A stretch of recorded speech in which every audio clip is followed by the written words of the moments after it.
going to take a look at how to make a broccoli pizza. And with us we have Margie Hernandez, who is our SNAP Ed assistant at the Duo County Extension Office. And Margie, go ahead and show us how to make this pizza. Okay. Well, first we're going to start out. We have our ingredients we have a cup and a half of shredded Monterey Jack cheese, or you can use a cheese blend. We have one 12-inch whole wheat pizza crust. We have 1 cup of chopped broccoli florets, 1 medium onion that has been a red onion that's been thinly sliced. We have 1/2 of a red bell pepper that we've cut into strips, 1 medium zucchini that's thinly sliced, and 1 medium tomato that's been thinly sliced. Okay.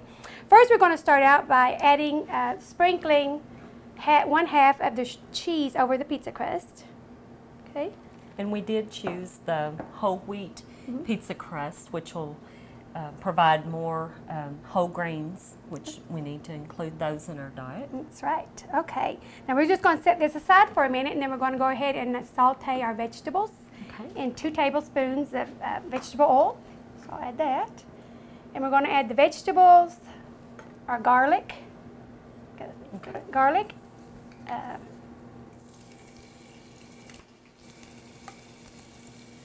and also add all our vegetables in there and saute those about probably, I think it's 5 to 6 minutes until they're like tender, crisp.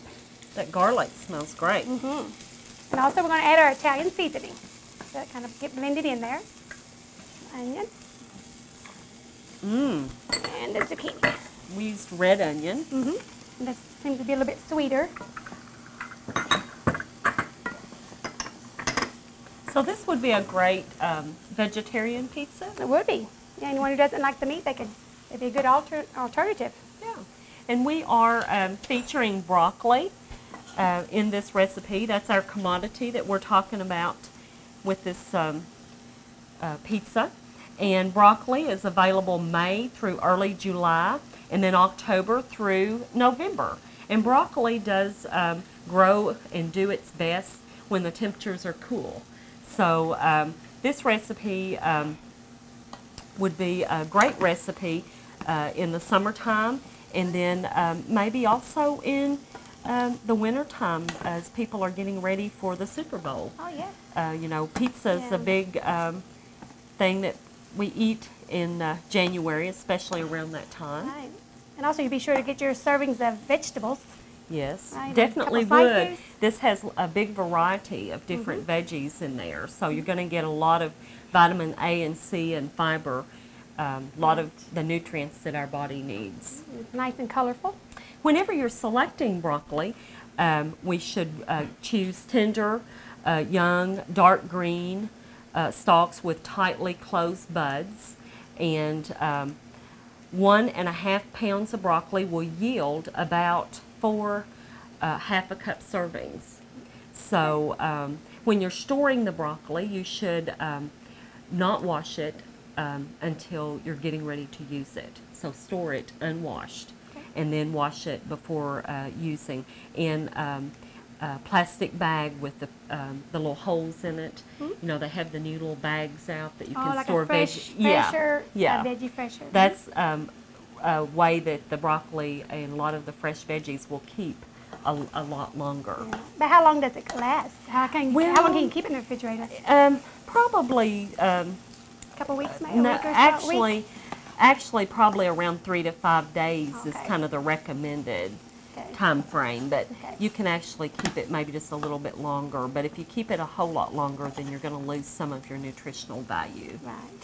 But whenever the broccoli and the starts to turn a real dark green, then that's probably a pretty good indication ready to go? that it's about ready to go on the pizza. Okay. So what do we do next? Okay, now we're going to actually just spoon the vegetables over our cheese mixture.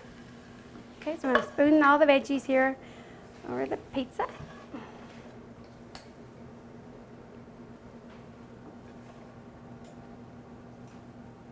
Sure does look pretty, doesn't it? It's very pretty. That red pepper and that red onion really adds so much color.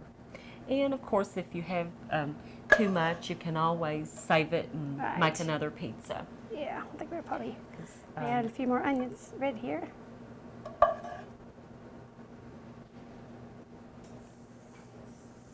Spread that out a little So bit. this kind of pizza would actually be a lot less calories and a lot less fat. Definitely. A lot less. Especially if you're watching your weight. Than what you would get with a regular traditional pizza recipe. Now I'm going to take the sliced tomatoes and just kind of layer them over top.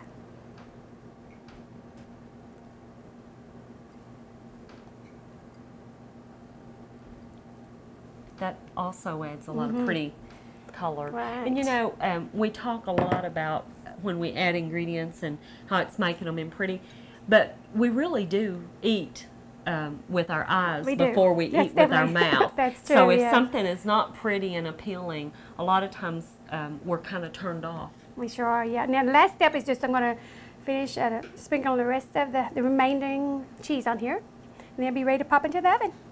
It's pretty quick.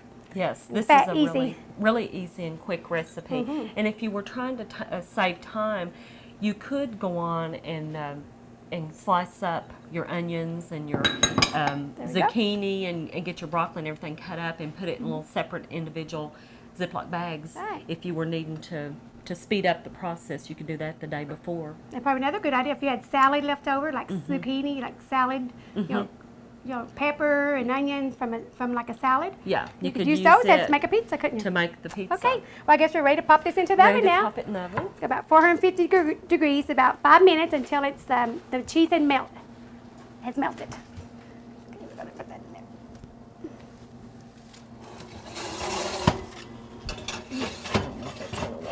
Yeah, okay. Yeah, it'll be okay. Okay, and now we have the broccoli pizza. Looks good. It smells good. Let's plate it up.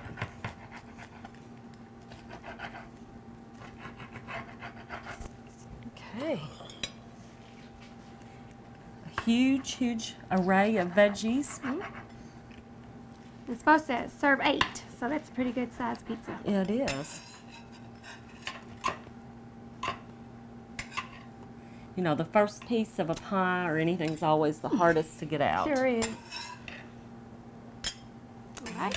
Okay. Mmm. The garlic. Garlic and onions, I think, really makes this recipe. Adds a lot of flavor. And the tomatoes too, because you really don't use the tomato sauce, so the tomato gives you the tomato flavor. This is a very non-traditional recipe for a pizza. Very good. Very good.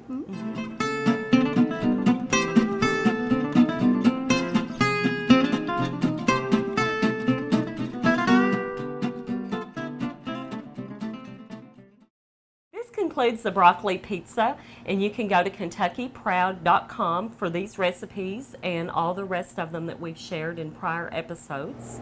Join us on Channel 2 Duo County each third Saturday of the month and the following Sunday at 7 p.m. Thanks for joining us.